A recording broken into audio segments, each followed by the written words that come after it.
Trying to hold myself accountable for my lack of reading because I had this book since November or October.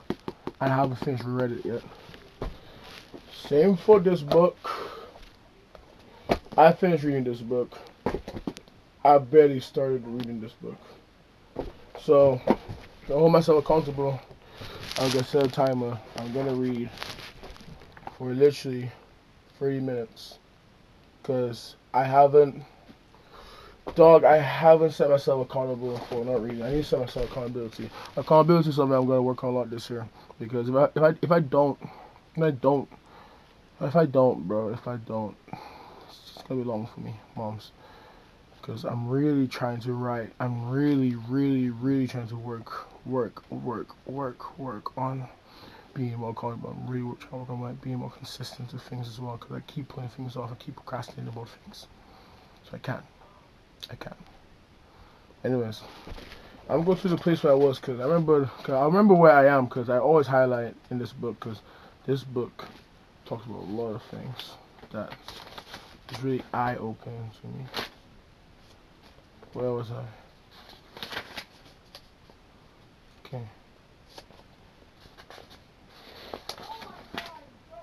Okay. I think I was on page 24. Page 24. Are you okay just as you are? Okay.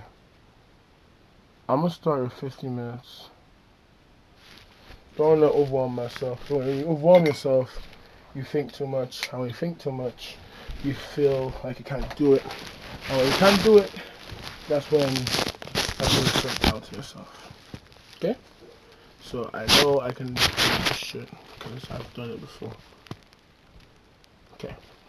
Are you are you okay just as you are? Okay, let's go back to your query. So you like to be a more upbeat person, like why? But you just rejected that and said it was out of the question. Well, I guess that's just how it is. I was just saying that to give you a hard time. I know myself well. I could never be someone like that. Philosopher, why not? Youth. It's obvious because we have different personalities, or I guess you could say dispositions. Says the philosopher. Youth. You, for instance, live around by all these books. You read a new book and gain new knowledge. Basically, you keep accumulating knowledge. The more you read, the more your knowledge increases. You find new concepts of value, and it seems to you that they change that they change you. Look, I hate to break it to you, but no matter how much knowledge you gain, your your disposition or personality isn't going to change. It's going to basically change. If your base gets skewed, all you've learned will be useless. Yes, all knowledge you've acquired will come crashing down around you, and then the next thing you know, you'll be back to where you started. And the same goes for Adler's ideas. No matter how many facts I may try to accumulate about him, they're not going to have any effect on my personality. Knowledge just gets piled up as knowledge until sooner or later it's discarded. That's really cool analogy because it's really facts because not how much you learn, that information can become redundant as well, can become useless in a bunch of years. Philosopher, then let me ask you, why do you think you want to be like why? I guess I guess you just want to be a different person, whether it's why or something else. But what is the goal of that? Youth.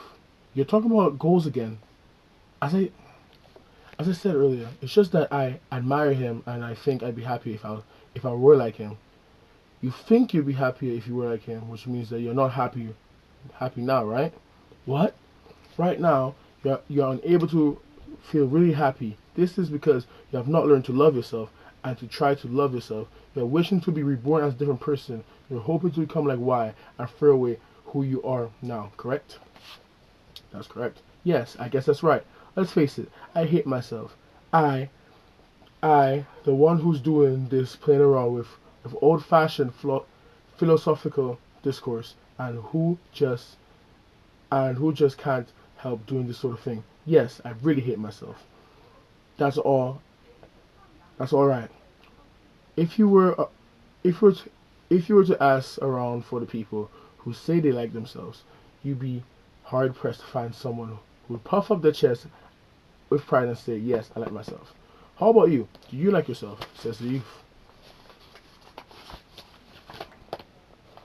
At the very least, I do not think I would like. At the very least, I do not think I would like to be a different person, and I accept who I am. You accept who you are. Look, no matter how much you want to be Y, you cannot be reborn as him. You are not Y. It's okay for you to be you. However, I'm not saying it's fine to be just as you are. If you're unable to really feel happy, then it's clear that things aren't right just as they are. You've got to put one foot down in front of the other and not stop. That's a harsh way of putting it, but I get your point. It's clear that I'm not right just the way I am. I've got to move forward.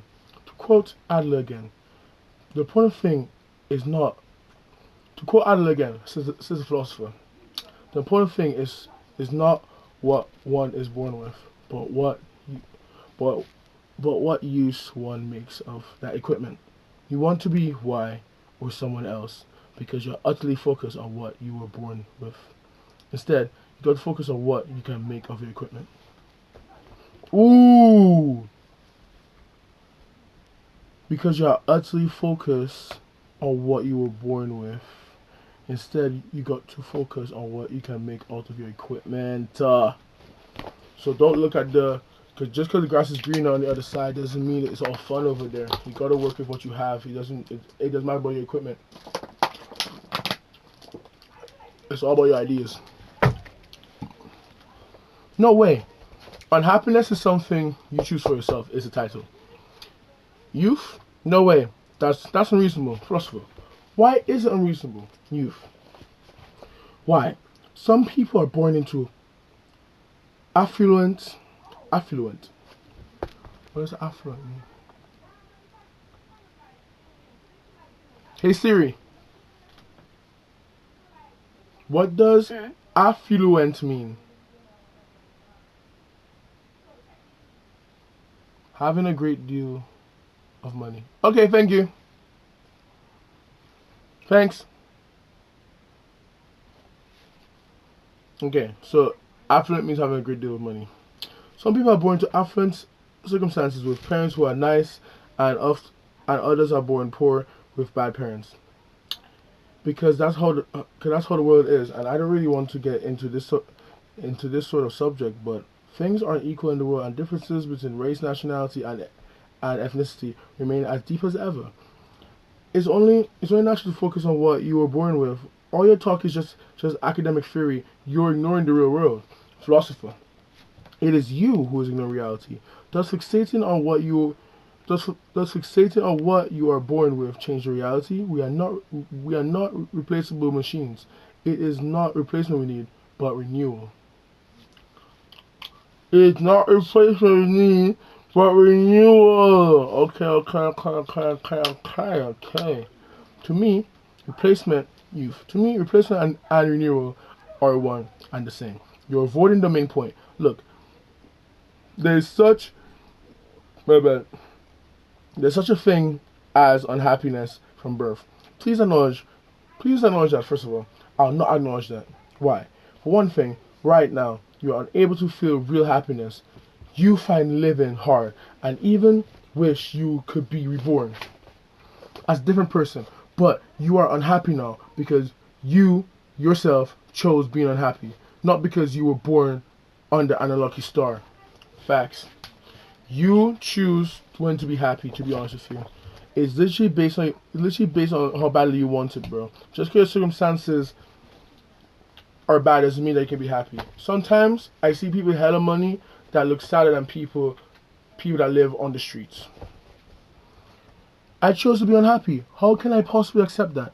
There's nothing extraordinary about it. It's been repeated ever since the classical Greek era. Have you heard the saying "no one desires evil"?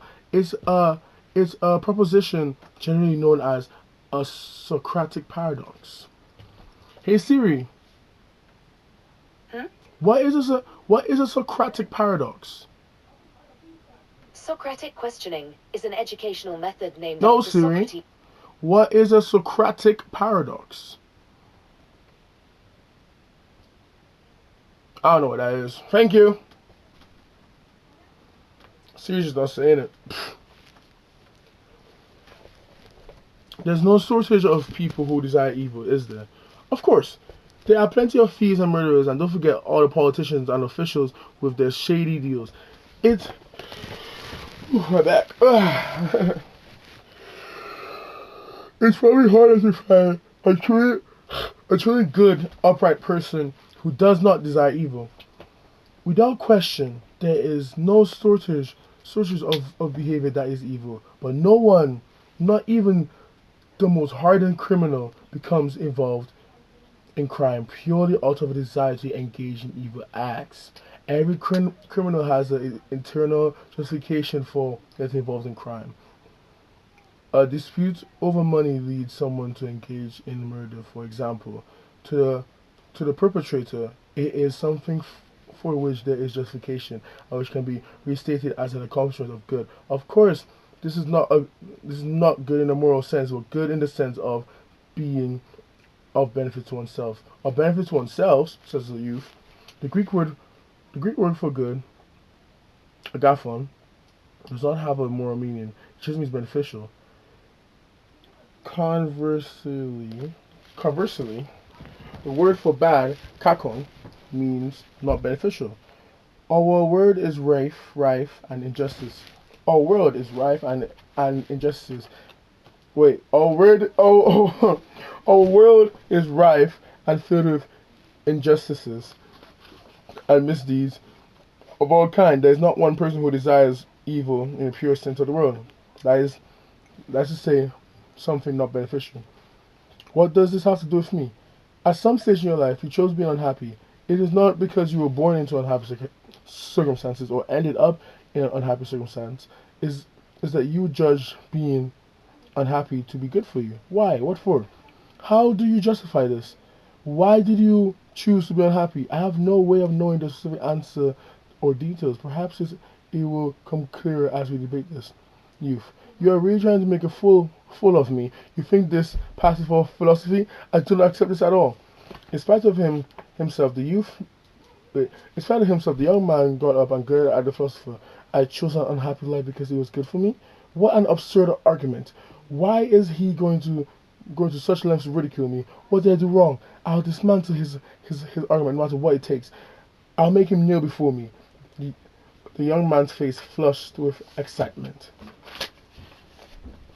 People always choose not to change. Sit down. Sit down as things stand. It's only natural that all views clash. I will not give a simple explanation as to the matter, in which humans are understood in Alderan psychology. Okay, but please be brief. Earlier you said that any person disposition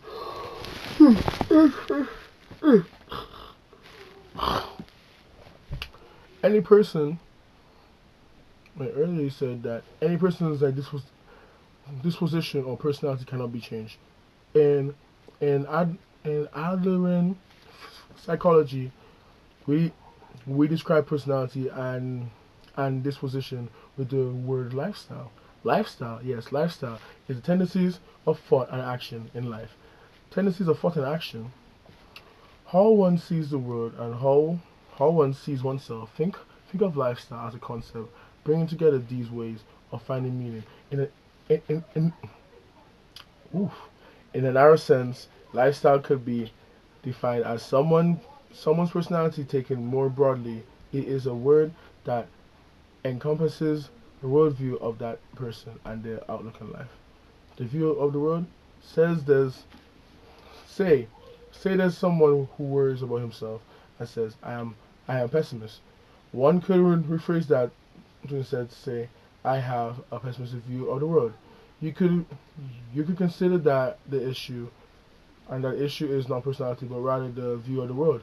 It seems that the word personality is nuanced and suggests being unchangeable. Oh.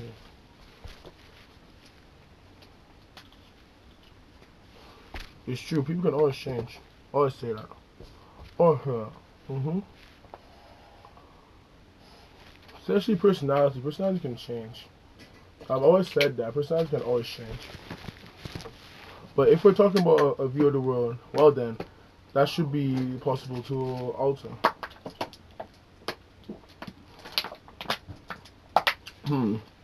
This is kind of confusing me. When you speak of a pseudo lifestyle, do you mean a way of living? Yes, you could. Yes, you could put it in that way to be a little more accurate. It is the way one's life should be. You probably think of disposition or personality as something with which you are endowed.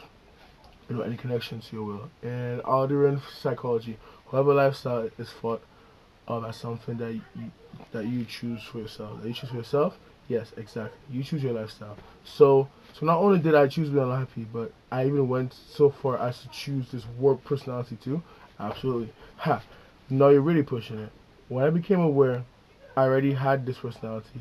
I certainly don't have any recollection of having chosen it. And the same for you, isn't it? Being able to choose one's own personality at will. No, that sounds like you're talking about robots, not people. Of course, you not consciously choose this kind of self. Your first choice was probably unconscious, combined with external factors you have referred to, that is race, nationality, culture, and home environment. This certainly had a significant influence on that choice. Nevertheless, it is you who chose this kind of self. I don't get what you're trying to say. How on earth could I have chosen it? Adler psychology's views is that it happens around the age of 10. And now 15 minutes. So hold on. Who emailed me?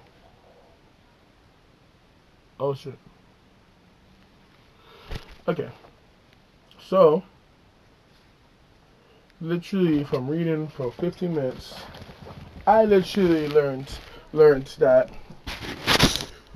after reading for 15 minutes, I learned that you basically choose if you're unhappy or if you want to be happy. Your outside circumstances does not determine you being happy or not. It's really just you. Cause blaming exterior or external circumstances for the way that you feel would also just be excusing the accountability that you got to take to change, as blaming the exterior circumstances for that instead, because quite literally it's all about you and how you view things. You could view like a rotten apple. You could view a rotten apple as a poisonous food, or you could view it as a lesson to look out for how a rotten apple looks like, so you don't eat one next time. But yeah, that was literally the book called The Courage to Be Disliked. Yeah, The Courage to Be Disliked is literally, it's just a youth and a philosopher talking their thoughts and their views together. So yeah, One Cookie's Foresight, Part 7.